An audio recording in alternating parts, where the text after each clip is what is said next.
in the specification on goal setting. So you don't really have to take it down, just listen. You can always look at the specification later.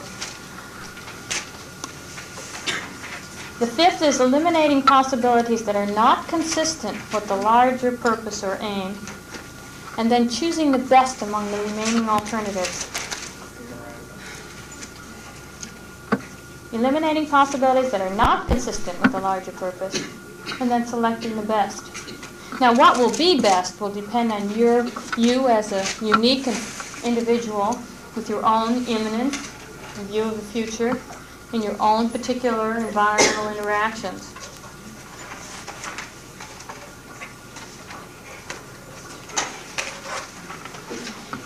Then the next thing you would do, the sixth step, might be determining the feasibility of a particular goal. How feasible is it now that you've selected it as the best possibility? How feasible is it? And you assess this by assessing its prerequisites. What do you have to do to get ready to be able to do that? The seventh would be to establish sub-goals. What are all the little steps you have to do to achieve that possibility?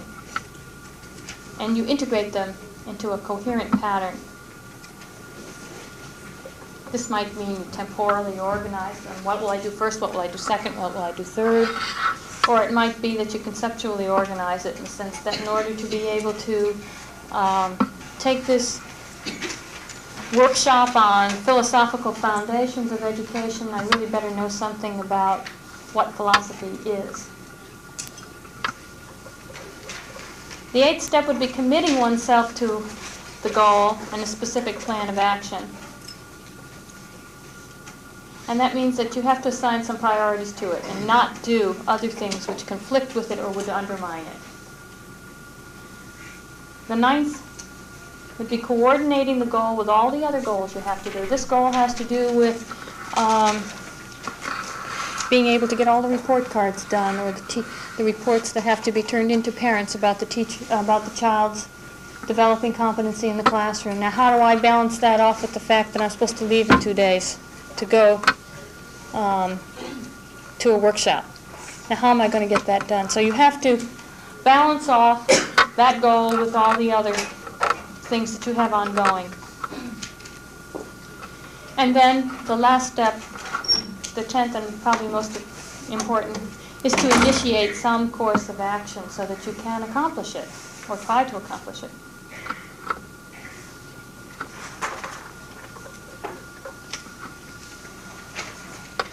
So what becomes clear in all of this is that throughout any goal-setting process, you have to keep in mind not just a specific goal, but how it relates to your ultimate aims, what you want to do with your life, what you want to do as a professional, what you want to do as a human being, all of these things. You have to keep that clearly in mind. Goals become all important.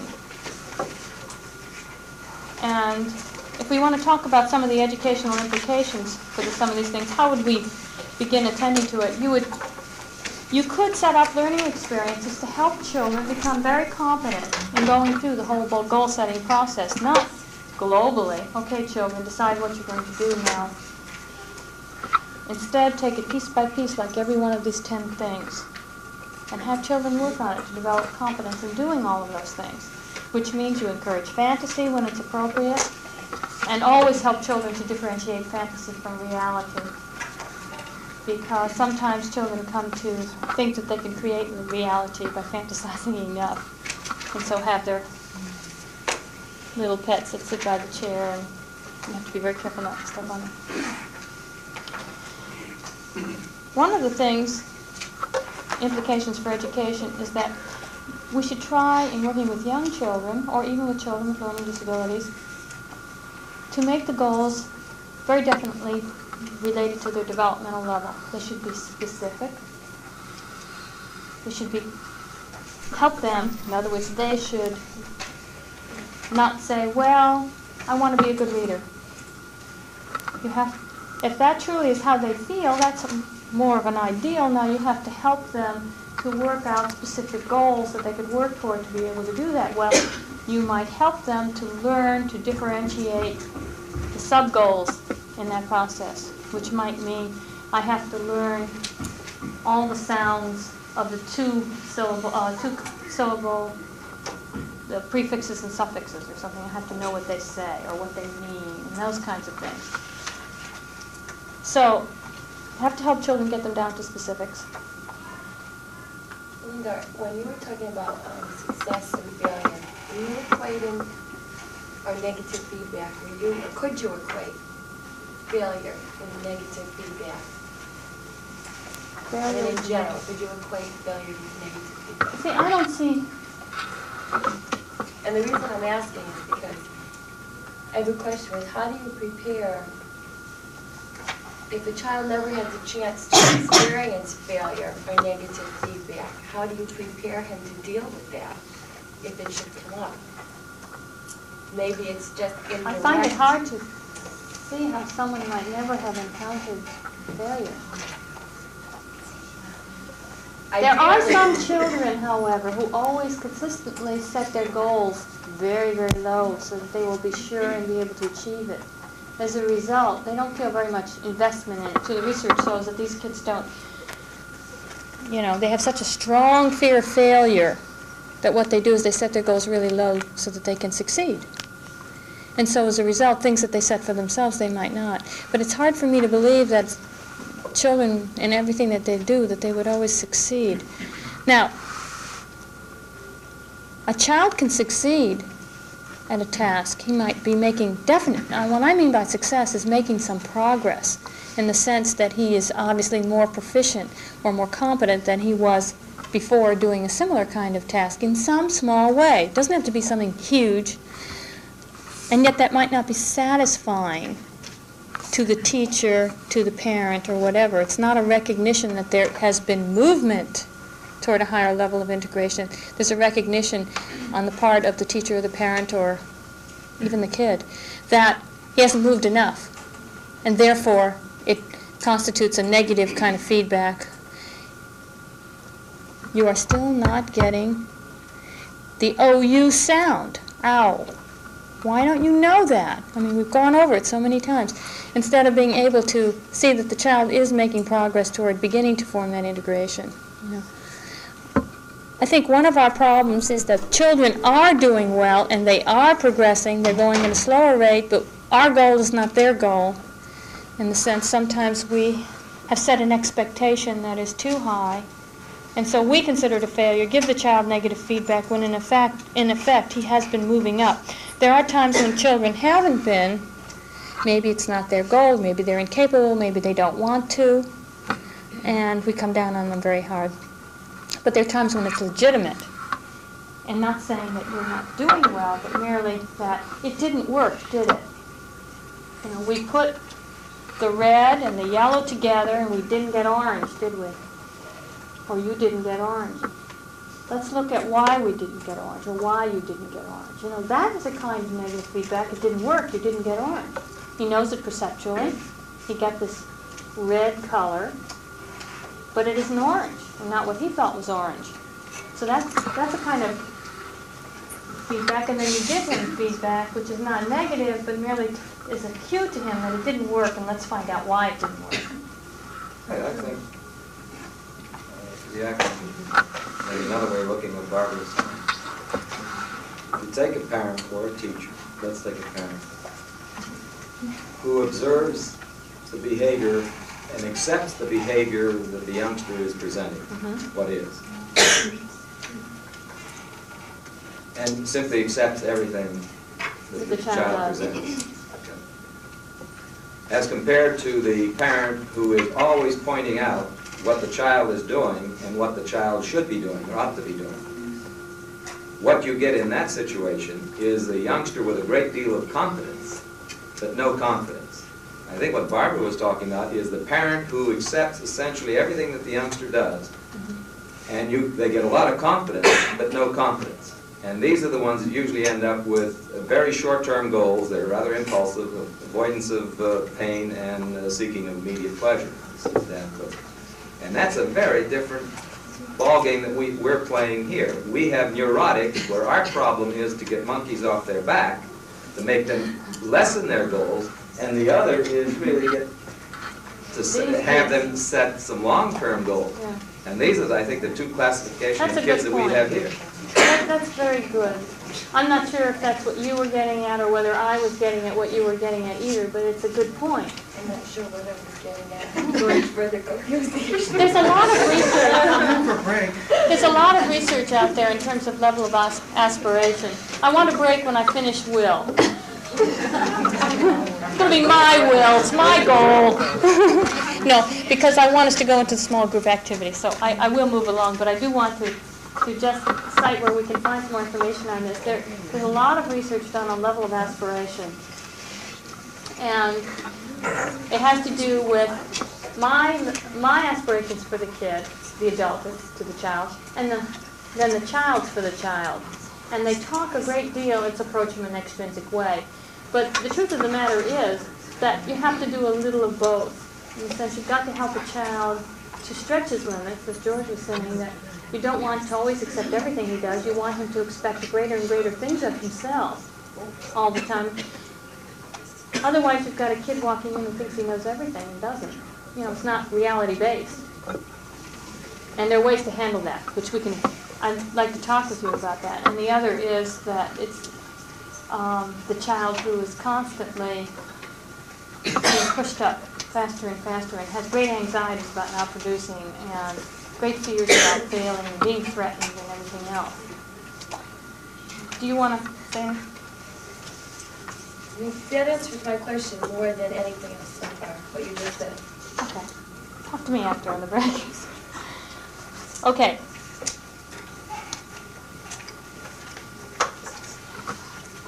I think one of the things that's important is helping the child to really think it through very carefully and go through all those steps and learn how to use the process so that he doesn't lose track of what he's after and what he's doing, and so that he's then able to evaluate the outcome of his actions. Did I achieve the goal? But that's not as important as knowing what went wrong. How did it go wrong? I didn't get to the goal. What happened? To be able to then look back and say, maybe what happened was I used the wrong mode of action. Maybe I should use another way. I'm reminded of the glass wall. And there's a monkey over here, and on the other side is a banana.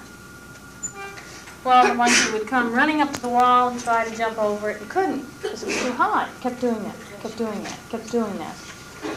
What we have to do is to help children not to repeat what didn't work, but to then back up, look at their possibilities, and select another form of action, which might mean that it's longer to go around the glass wall, but if you go around the glass wall, you can get the banana.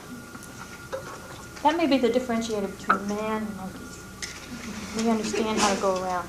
Monkeys do too, I must say, to some extent. They can do some what's called problem solving. So vague aspirations are fine, but if you're going to guide your course of action or your behavior, you want to bring it into clear focus and to clearly articulate steps in the process and to be able to act on it. Okay, I'm going to go rather quickly because I want to get to Will. Will. The process, my will. The process of realizing the goal or intention through action, and it's manifested in 3 phases. This is pretty straightforward. You're probably all familiar with this. It's the self-initiation of activity. It's the perseverance to maintain efforts over a long period or with obstacles toward fulfillment. And then it's the effectiveness of closure, bringing a task to conclusion. What I'm going to do is take each one of those and say one sentence about it. I know that all of you work with this quite a bit, and it's probably sounding very familiar to you.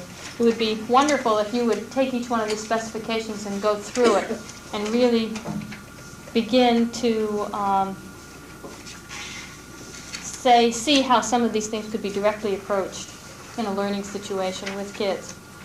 And even can be used when you're doing a diagnostic workup on kids. Because if you don't have their attention, or if their goal is not the goal of the person who is trying to do the workup on them, you're going to get very bizarre profile of this child. Okay, self-arousal. That's just getting ready to do something. You know you're going to do something. You're just getting yourself set from a state of rest to a state of action. You know you're going to be making that move. It involves attention, and it involves fantasy, or thinking about what you have to do. There's a famous little story about William James, who was thinking about getting out of bed one freezing morning, and he couldn't get up. And his inability to get up was related to two conflicting tendencies. The first was, bed was very warm, he wanted to stay there. And the other was, he started to think about all the things he had to do that day and didn't want to do. So he just simply couldn't get himself going. But when he began to think about what would happen, the consequences, this is all fantasizing, that if he didn't do it, he'd then have to do it later, or things would be in a worse pickle, he got up. So you get set for action, and you get set for action by thinking about your goal and what it is that you have to do, and lots of other things. Perseverance. Whether you will be able to maintain your activity or your direction toward whatever it is you want, despite all obstacles, will depend on your commitment to the goal. It will depend on the kind of task you have to do and on the kind of obstacles. It's very hard to drive your car across a bridge that's collapsed. And no matter how much you want to do it, and no matter how much your goal is, the obstacles sometimes are insurmountable. That's not to say that you can't go back to the nearest town and go around and finally get to the other side of the ravine. But you have to do some rethinking. Sometimes you have to abandon a particular kind of action that's related to the goal and not abandon the goal, and sometimes you have to abandon the goal. Let's take an extreme example. If you're going to visit a friend and you planned it all out, and then the friend dies. And that actually happened to us once. It was very distressing. And, I mean, you have to handle that with giving up goals and what that means and all the affect associated with it. And sometimes it's very difficult to give up a goal. But sometimes that's reality, too, that you must. Okay. There are some factors which affect perseverance. One of these is your expectancy of success, especially children who are having to just simply learn the sounds associated with the letters as in reading. And it's a very hard thing to get down for the child. He's ready, but it's tiresome. He has a short attention span. But somehow, if he has a vision of what success will mean for him, that he will then be able to get into all those picture books that his brother sits down for hours and doesn't move, sits there with a smile on his face, turning his pages, and he will also be able to partake of that. Sometimes if he has a vision of that sort of thing, or even more concrete things, that he can keep himself going a little longer on learning the sounds associated with letters. So expectancy of success is important. The degree of control an individual believes he has over that set of circumstances. Does he want to do what he's there to do? Is that really an important goal of his? Or is that something that a teacher sat him down and said, now you will do this? So it's important as an educator then to build the child's confidence in being able to choose a course of action and get himself going on it, perform it, and complete it. Fantasy is important in planning that all out. We talked about goal setting. That's involved in carrying out the action. Of course, you'd have to set your goals first, and then you would go about doing it. You have to provide experiences or the environment in which a child can reach his goal. He sets a goal for himself, and there's absolutely nothing in the environment for which he can interact so he can achieve it. He's not going to be able to do it. Affecting closure. There are lots of kids who never finish a task. They start 5 million things during the day and they never finish any. Some of it may be because the child is hyperactive and he has an inability to sit still long enough or to attend. But there are often other kinds of reasons because the child simply has not learned the beauty of finishing the task. He's not done it to see how good it feels to do. That anything that we can do to help children to learn to complete their task so that then they get this crucial feedback on the goal and on their competence and on everything else. Anything that we can do to help develop that competence is really crucial. They do lots of things to determine whether children can do it, some of which are very mean. They keep interrupting children to see if they will go back and do their task. This is what experimenters do. I'm not going to go into all of that.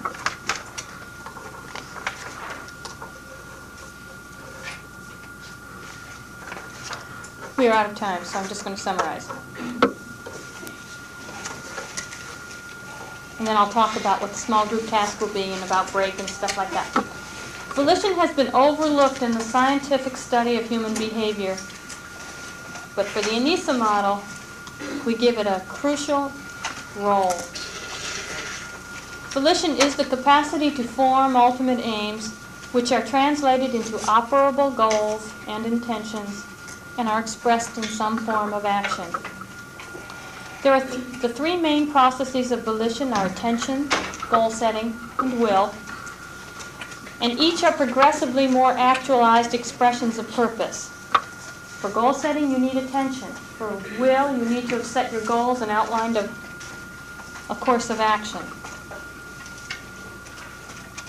Man is a purposive being, and his sense of purpose is the primary element which enables him to shape his own future. When one attends to a possibility as opposed to something which is actual, one is fantasizing. And fantasy is a mode of attention in which the data are potential rather than actual. If a child can fantasize, he can make movements later on in action where he's already worked out some of the potential dangers. He's already thought through things that he can make mistakes on. And so in a sense, fantasy will protect him.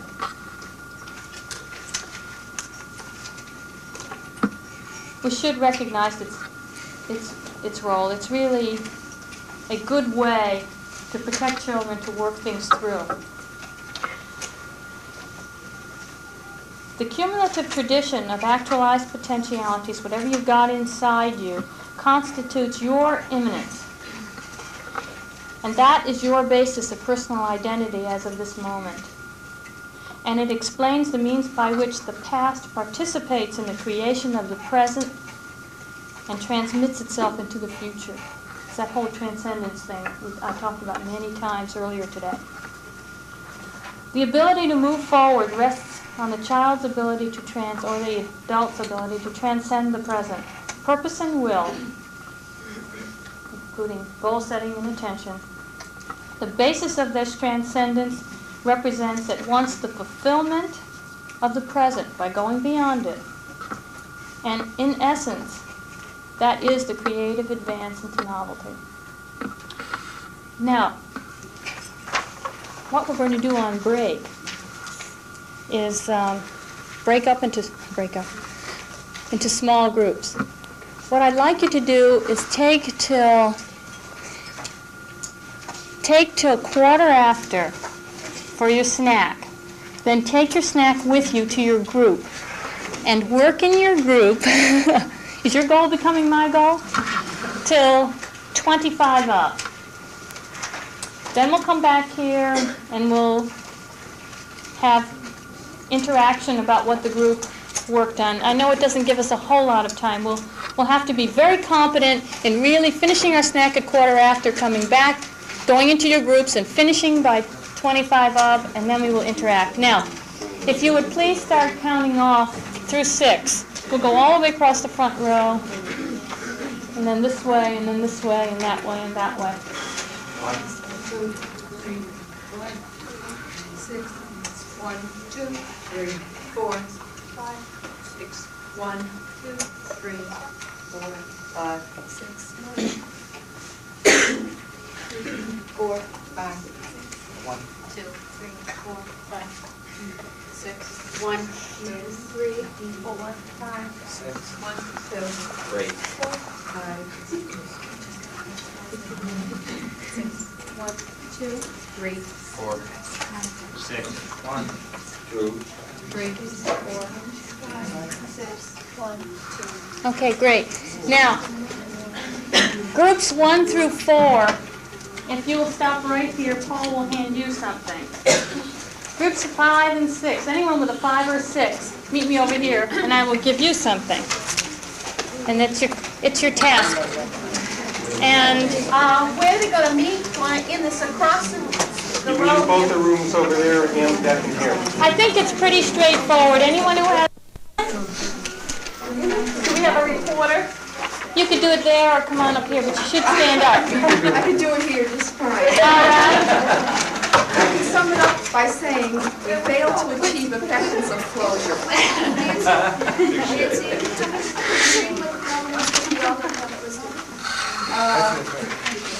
Oh, yes, the group 5, 4, and 5. Sorry, okay. Go ahead.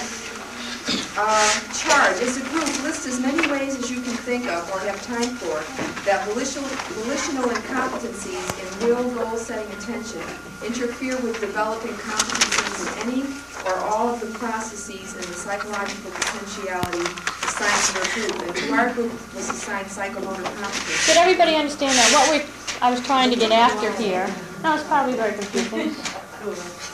I got waylaid by one group, so 2 groups didn't get to hear the explanation, and I apologize. But the idea was to sense the intertwining of all the different competencies, and especially how volition affects the development of the other. Volitional competence affects the development of other competencies, but specifically to turn around and look at it the other way, which is what your major concern is, how incompetencies, how lack of development, or whatever, can affect the growth of another competence area. So number 1.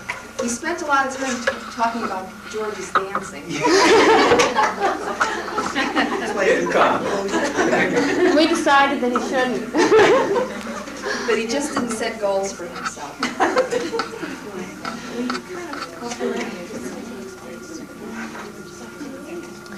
This group, it was interesting, saw so many connections that they couldn't get started, in a sense. They felt that, correct me if I'm not perceiving it correctly, they felt that if a child couldn't set goals or anything like that, of course it affected all the other competencies. And it was difficult to be specific. Am I right? Okay. Next, 2. Perceptual competency was what our group discussed, and you didn't come and explain to us. It would have helped, but we did feel that it was kind of a building block. If you didn't have attention, you really couldn't have the other 2. We felt you would not retain the task, and you couldn't differentiate the activity. That would be for attention, for goal setting. You wouldn't practice and will.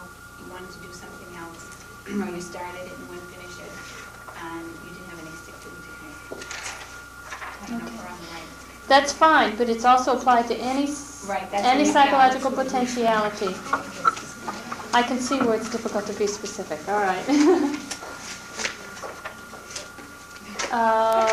Group 3. Our group dealt with cognitive competency, and in really trying to understand what the question was, we started feeling that whatever we came up with was going to deal with all of the competencies, that this was something that was basic to all of them, that it was a foundation for learning, and one step leads to another. But we did come up with a very impressive list. And by the way, she says, we want to hear it. Oh, good.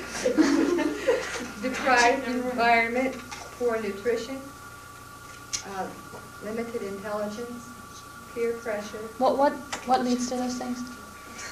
I beg your pardon? What volitional incompetence? How does volitional incompetence engender those things? We felt that all of these things led to Volitional incompetence. Okay. You turned it around. Okay. That's all right.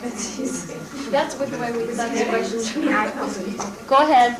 You started that way, too. Shall I still go ahead with? Yes, I want to hear it now. backwards approach? These things lead to volitional competence. Did I say peer pressure, poor self-concept, negative past experience, perception, sensory deprivation, lack of psychomotor development, developmental lag, limited educational experience background, and flat feet.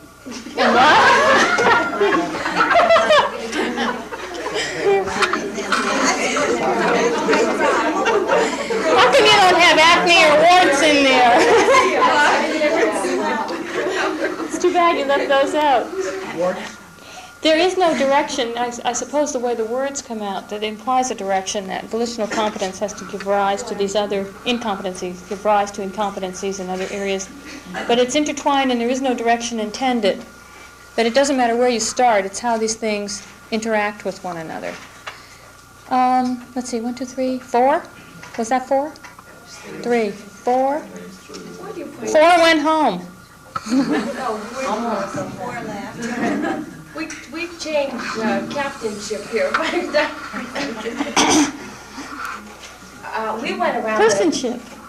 We went around and about like many groups did. We thought we kept going back to this idea of coming up with a list of things that would result in volitional incompetency, and it was hard for us to take it from that point and go back, especially with the affective area.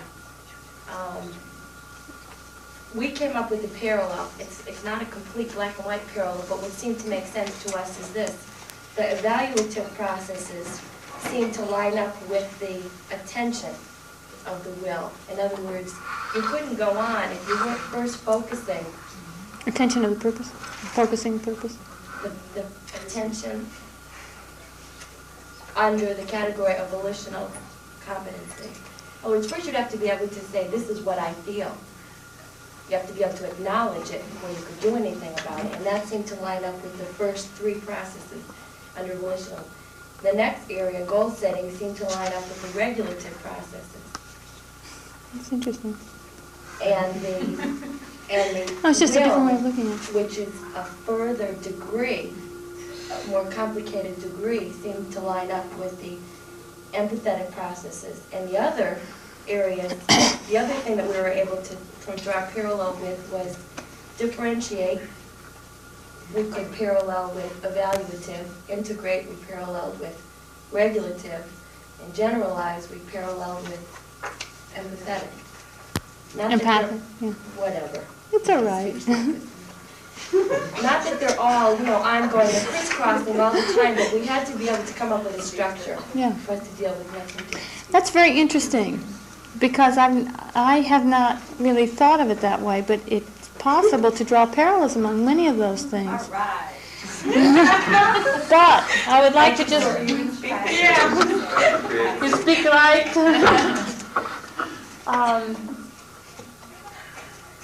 When you talk about attention lining up with the evaluative, attention might be your focus, but when you actually begin to evaluate, like answer the question, how am I? Then it's a cognitive act, but you're actually doing something. You're not just focusing now on something. You're focusing on internal material. You're attending. You have to attend. But you're also beginning to make a step toward what you're going to do with it. Now, regulative means you are doing something. You're managing, you're coping, you're doing something. Let's see where we are. I think it was easier for us to deal with those Facilitating. words. That's doing something. You know what I mean? It's not just attention now. You're moving into Right, goal setting. some But that was sort. too much to deal with at once for us in a group. I think the thing to do is to say that you're on the right track in the sense that taking these 3 processes and applying them here is something that you have to do for each one of the other areas also. And to say that I need to go through each one of those 3 phases for each attending, setting goals, willing myself to do something about it, forming some kind of action response. Now, I've learned something from this in the sense that I had a different intent. What I hoped to come out with was something totally different than what you came up with, which was a good, what you came up with was good too. It's just a completely different way of going at something. You followed the directions and you did something and you found that it didn't seem to fit. Like, how could you be specific? And I think the most impressive thing out of all of this is that you see how you can't talk about one without talking about the other.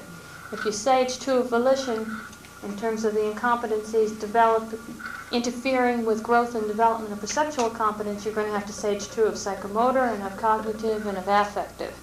That the thing is just pervasive, and so you found yourself having to be general. And that's the way you find the human being, with everything intertwined in him. And I think you're struggling with that, and I struggle with it all the time when I try to use words to articulate a specific competence, and try not to get it confused with how it's so intertwined and so bound up with each other. Like, how can you talk about learning language without talking about everything else? Or how can you talk about conservation without talking about perception, which is you have to work with materials to be able to begin to conserve, and you have to be able to have a good relationship with your teacher, have an affective feeling that they're after your own developing competence and that kind of thing. So that it is all wound up with each other. We do talk about it separately just to explicate. We pull out this and call it psychomotor and talk about it by itself, but it really isn't found by itself. It's found embedded in the child as part of everything. What I was getting after and what I thought would be so helpful for all of us is if we could generate ways in which we saw volitional competence being related to, say, perceptual competence or psychomotor competence or cognitive competence. Some of the examples I gave you, I was saying that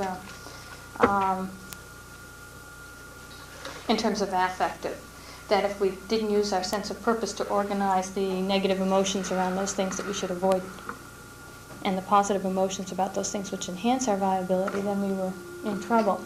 And that's why volition is so important for the development of affectivity. Do you understand what I'm getting at? That's the kind of thing I thought would be so nice and simple, and you would see all these examples, and it didn't quite work out like that, did it? So this was not such an explicative exercise for any of us, but I think one of the things that has come out of it is a feeling that all of these things apply to all of them, all other areas, so that volition invades all of the other developing competencies, and that you can't talk about one without being concerned about purpose and will and all those other things. Yeah. I think the recognition of that fact is why all of us had so much trouble. Maybe, but it's probably other things too. Sorry. Okay, group 4. 5. Can you read your task out, because 1 through 4 didn't hear it. Tommy is having trouble attending during math period. It is a 40-minute period and he can only attend for 6 minutes. The educational goal is to increase Tommy's on-task time in math. Your group task is to identify as many ways that you can think of, keeping a list, to assist Tommy in persevering toward attainment of the goal. Focus on how you would arrange the environment and guide Tommy's interactions with that environment. First of all, we thought we'd have to look at biological aspects before we did anything, nutrition, check hearing, vision, etc. Look at the physical environment, maybe who needs isolation. Look at the human environment. Maybe there's someone next to him that just bugs him so much that he can't attend to the task. Then possibly break down the tasks, say 6 6-minute tasks during the 40-minute period. Maybe counseling would be needed. Maybe he's not attending because he's overwhelmed in other areas. Goal setting around the on-task. When I was looking at it, it had goal setting as a separate part, but It was more than one process, right? yeah, okay. Maybe explaining the purpose of math by using concrete experiences. take Tommy shopping, etc. Foster feeling of self-worth through peer teaching. Maybe Tommy could instruct others in a math area that he was competent in. Chart progress, use reward systems, contracts, maybe using free time games and puzzles involving them. I liked the way you separated it down into physical environment and human environment and those kinds of things. Could have generated probably some things for the unknown environment too, all of which are pieces of the self-environment depending on how they're embodied in the immanence. That was very good. You'd have to be very careful in terms of the reward system that you think about, that we keep in mind that what we want to develop is the child's intrinsic will to do things and to help him to learn that. And so these rewards would be things like things that he would find enhancing to self. Joss was addressing that. Well, I discussed that what I see in our 3R classes is a hierarchy of rewards, starting at concrete and proceeding to more abstract, and also that if you accept Glasser, that he says the ultimate reward is to be a normal human member of your environment, and it certainly seems to work that way. Comment? That's George.